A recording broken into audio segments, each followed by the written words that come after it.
Bret Baier, come on in, please. You're the anchor of Special Report.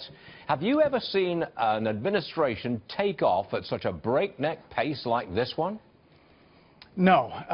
If you look just at the appointments and the nominations, he is well ahead of where President Obama was, President-elect Obama, I should say, was, where President-elect George W. Bush was, where Ronald Reagan was. You look at the chart, he is ahead of schedule, number one. Number two, this carrier deal, while I've heard a lot of people say, it's just 1,000 jobs, and and there are other companies who are leaving the country. It's 1,000 jobs. And there are 1,000 families that are very happy.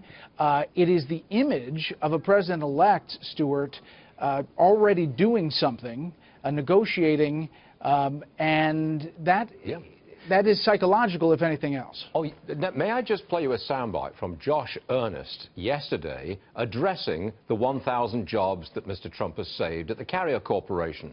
I'm going to read this as sour grapes, but Bret, I'll hear your judgment in a moment. Roll that tape.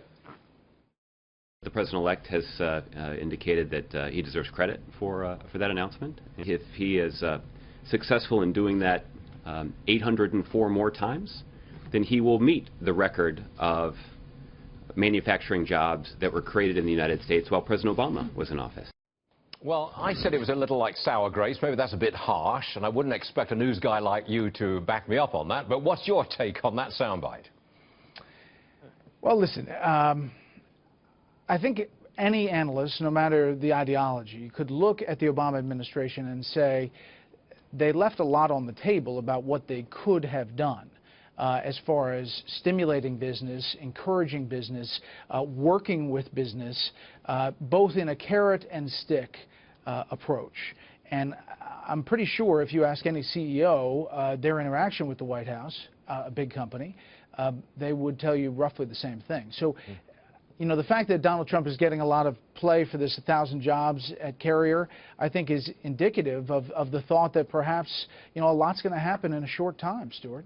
Okay, now the vote for the leadership of House Democrats went to Nancy Pelosi. She was more than 2-to-1 over her competitor. Now, under Ms. Pelosi's leadership, the Democrats have lost, 63 seats in the House, numerous governorships. What do you make of this overwhelming victory for the old guard among House Democrats? Well, I think one thing is clear. Nancy Pelosi runs a tight ship in that Democratic caucus.